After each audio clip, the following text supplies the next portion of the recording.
and welcome back to Flamespyro Art for Beginners and the Eagle project. Today we're going to start transferring our eagle. So I shall show you the steps now of how to transfer. Okay, step one is we have our piece of homemade graphite paper. So I scribbled this up yesterday for half an hour or so. Let's see how it goes. It may need more, or it may be okay. And what I would do is line it up with the top edge of your wood canvas. Then take some masking tape. And as you have it lined up with that top edge, just stick a bit of tape over the corners. Only needs a touch just to hold it. Now, as you see, it's gone crooked, so what I will do is I'll follow it down the sideline also. And now I have a piece of squared off transfer paper. I've got it squared to that corner. I've got it running down the line of my board. So I know pretty much the dimensions, proportions of where the board is. Then we have my slightly curled up eagle image, which doesn't help that it's slightly curled up, but we can still work with it. Okay, so we know there's the very top of the wood. We want to place the eagle where we would like it to be. Now, if you're thinking of framing your work when you finish, take into account that framing now. So leave yourself a border from the top of the wood.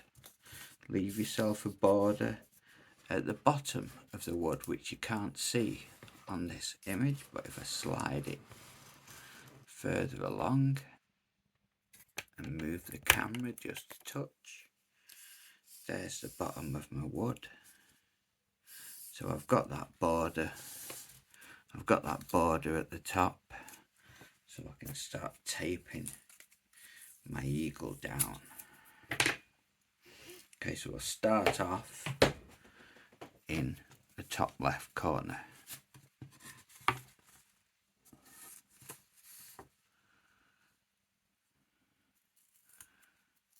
So once I'm happy with where it goes, just stick a piece of tape that goes over and wraps around the back of the board. Holds that piece in place, because what we don't want to happen when we are doing our transfer, we do not want it moving in the slightest. Okay, I'm going to get one down this line as well now. This bird is quite wide, so we're probably not going to capture all of it because of the border of the box, of the wood, once I get my photo frame on it. Then we'll go into the top right corner and do exactly the same. Try and get your piece of wood stretched out, your piece of paper, sorry, stretched out so it's quite tight to the board. So we've not got a massive flappy gap, which is a little bit with mine because my picture curled over, so I'm having to tape it down that little bit more than what I would normally. So I'm just working in the bottom,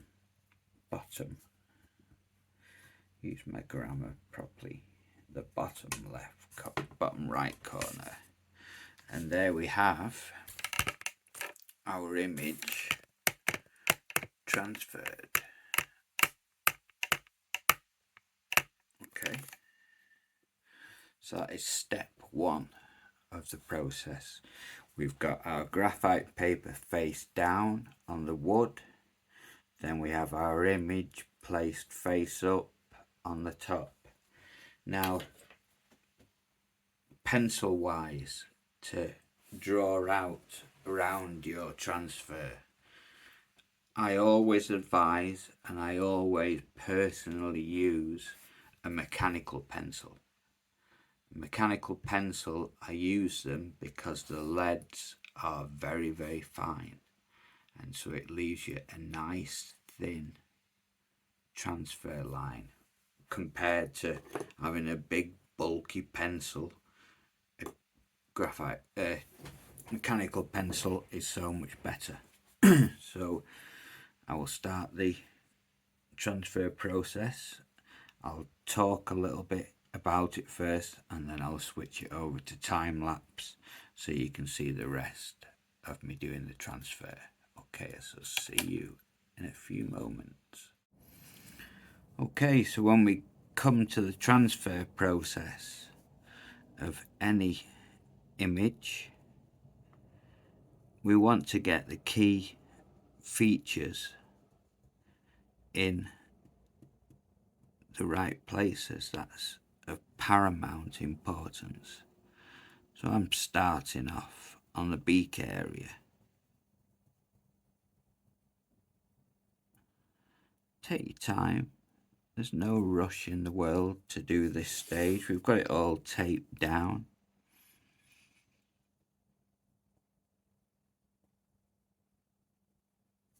This also, by doing a transfer, helps you to build the muscle memory and already starts embedding the image into your mind's eye. And I'm going to follow that beak line round, even though I know there's a few bits of feather going over that beak. But you just transfer as much or as little as you need.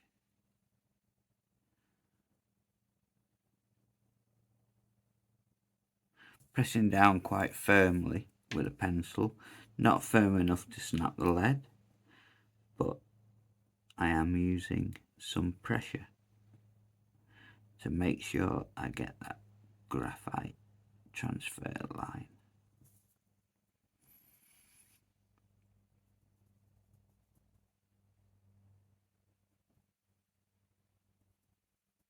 I like to see early where you know, the depth of things comes into play. So I just put some markers down, like here's a huge highlight on the beak.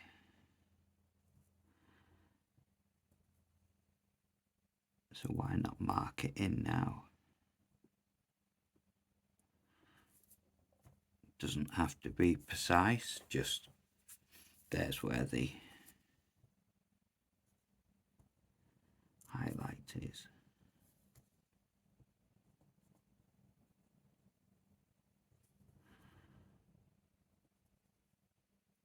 The pain in the bum bit is always when you have bits of feather and stuff around your beak. When you have bits of feather that lay over the top of the beak, it can be a bit of a pain in the bum. But you can add them or leave them. This is your piece of art. This is just a template of an eagle.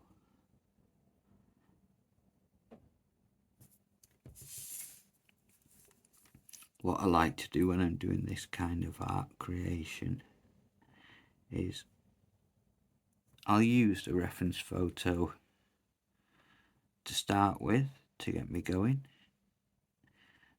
and over the days, as my confidence level grows with the piece and I start to see it more in my mind's eye,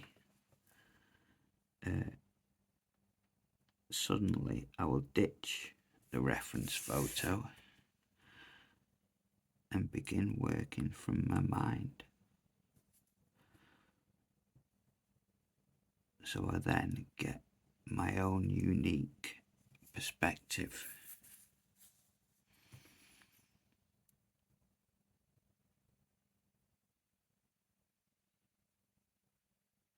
Marking those nostrils, because they're going to be something that will show some good depth. And see, with these mechanical pencils being so thin,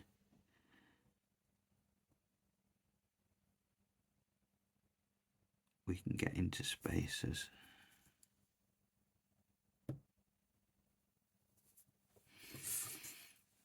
Ideally, it's best to use a H grade mechanical pencil, which is obviously H for hard. Harder leaded pencil is more ideal for this process.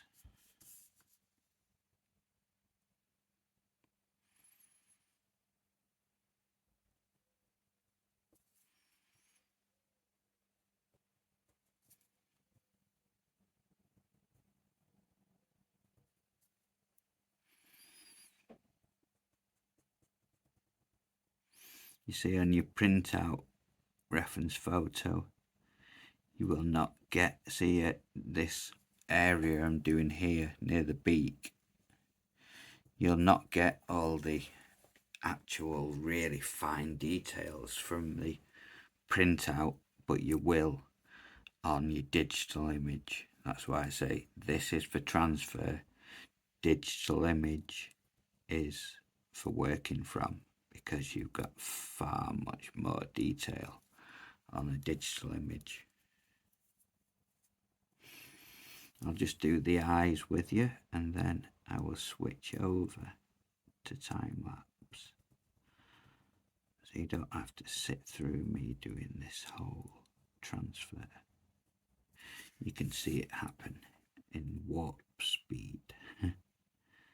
The eyes are very important.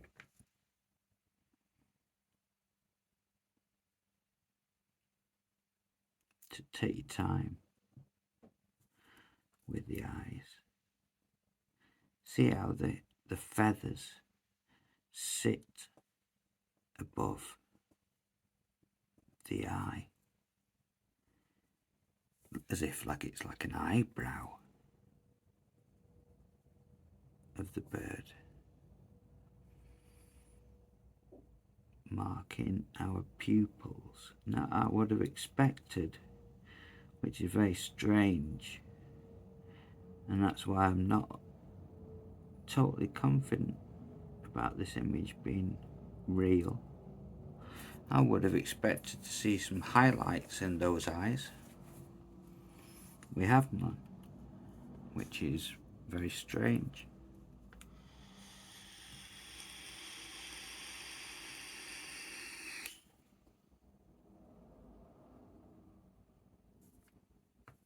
You know, usually all eyes have a highlight in them.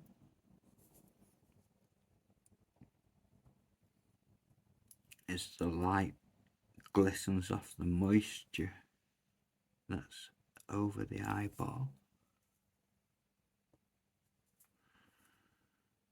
I'm going to mark in here that he's got this feathery eyebrow.